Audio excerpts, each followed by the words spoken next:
ये कहानी है सुभद्रा की। सुभद्रा गांव में रहती है और उसका बेटा अखिल शहर में। वो वहां एक मल्टीनेशनल कंपनी में जॉब करता है।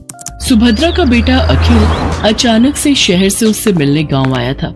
बेटे को देखकर वो बहुत खुश हुई और फिर से वही शिकायतें उसकी शुरू हो गई जो हर माँ की होती हैं। कैसी शक्ल बनाकर रखी है तूने, कितना दुबला हो गया रे तू। अरे खाना पीना ठीक से खाता नहीं है क्या? बहुत काम करवाते हैं क्या ऑफिस वाले? अरे माँ कहाँ दुबला हुआ हूँ, वैसा ही तो हूँ। पता नहीं यार माँ की आंख ऐसी क्यों होती है, उसे अपना बच्चा दुबला ही दिखता है। तुझसे तो बोलना ही बेकार है। सुन, तू हाथ मुंह धो ले, मैं तेरे लिए आलू के पराठे बनाकर लाती हूँ। सुभद्रा रसोई में जाने लगी तो अखिल ने अपनी माँ का हाथ पकड़कर उसे सोफे पर बिठा लिया और कहा, अरे माँ ये सब छोड़, मुझे तुमसे कुछ बहुत जरूरी बात करनी है।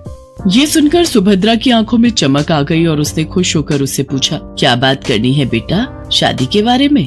तू तैयार है? रुक, मैं तुझे कुछ दिखाती हूँ। सुभद्रा ने सोफे के पास रखी टेबल से कुछ लिफाफे निकाले और उससे लड़कियों की तस्वीर निकालकर अखिल को दिखाने लगी। बोल, कौन सी है तुझे पसंद? अखिल ने उन तस्वीरों को बेमन से देखा और माँ से कहा, माँ मुझे इनमें से कोई भी पसंद नहीं है। क्या बोल रहा है तू? सारी इतनी सुंदर हैं, पढ़ी लिखी भी हैं। तब अखिल ने अपनी माँ से जो बात कही उसे सुनकर उनके चेहरे पर चमक आ गई।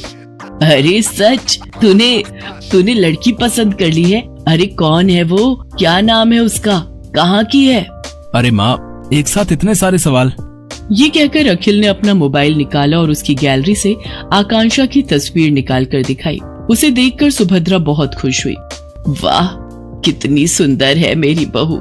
मैं बहुत खुश हूँ बेटा, बहुत खुश। अखिल और आकांक्षा की शादी हो गई। जब वो पहली बार उसे लेकर घर आया तो सुभद्रा द्वार पर उसकी आरती उतार रही थी, तो आकांक्षा को ये सब पसंद नहीं आ रहा था। आकांक्षा शहर में रहने वाली मॉडर्न ख्यालों की लड़की थी। उसने सुभद्रा से कहा, क्या मम्मी जी, अब ये सब कौन करता है? अरे क्यों नहीं करता, सभी करते हैं। लक्ष्मी हो तुम मेरे घर की, और लक्ष्मी का स्वागत तो ऐसे ही किया जाता है। सुभद्रा की बातों को सुनकर आकांक्षा ने अपना मुंह बना लिया। अखिल चाहता था कि आकांक्षा थोड़े दिन माँ के साथ रहे, क्योंकि उसकी कंपनी वाले उसे देश से बाहर भेजने वाले थे। आकांक्षा ने भी कभी गांव देखा नहीं था, इसलिए उसने अखिल की बात टाली भी नहीं। ठीक है बाबा, लेकिन जल्दी आ जाना, मैं यहाँ अकेले बोर हो जाऊंगी। अखिल शहर चला गया। एक दिन की बात है, सुबह का समय था। आकांक्षा अपने कमरे में सोई हुई थी। सुभद्रा घंटी बजाते हुए पूजा कर रही थी। घंटी की आवाज से आकांक्षा डिस्टर्ब हो रही थी। वो गुस्से में बाहर आई और सुभद्रा से कहा, क्या मम्मी जी, सुबह सुबह इतना शोर क्यों कर रही हैं आप? ऐसा नहीं कहते बहू, मैं पूजा कर रही हूँ और अब तो सुबह के 7 बज गए।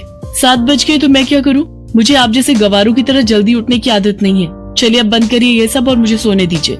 सुभद्रा को अपनी बहू की बात बहुत बुरी लगी, लेकिन वो चुप रह गई और खुद को ही दोष देने लगी।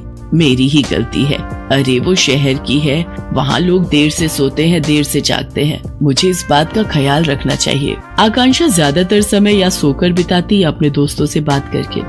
वो सुभद्रा की कोई मदद नहीं करती। एक दिन वो फोन पर बातें कर रही थी और सुभद्रा अपने बैल को चारा दे रही थी, तो अचानक उसका बैल जोर से रंभाने लगा। अरे क्या हो गया, क्यों गुस्सा कर रहा है तू? मैं आ तो गई खाना देने। हाँ ठीक है, मैंने आज थोड़ी देर कर दी। अरे क्या करती, मेरे घुटनों में जोरों का दर्द जो था, बूढ़ी हो गई हूँ ना मैं। उधर फोन पर बातें करती आकांक्षा की दोस्त ने बैल के रंभाने की आवाज सुनी तो उसने कहा, अरे क्या बात है आकांक्षा, तबेले में है क्या तू? ये पीछे से कैसी आवाज आ रही है? अरे गाँव है ना ये, यहाँ तो गाय भैंस की आवाज आएगी ना, कोई डीजे तो बजेगा नहीं। अच्छा सुन, मैं तुझसे थोड़ी देर में बात करती हूँ। आकांक्षा ने फोन काटा और सीधे सुभद्रा के पास पहुंची। क्या मम्मी जी,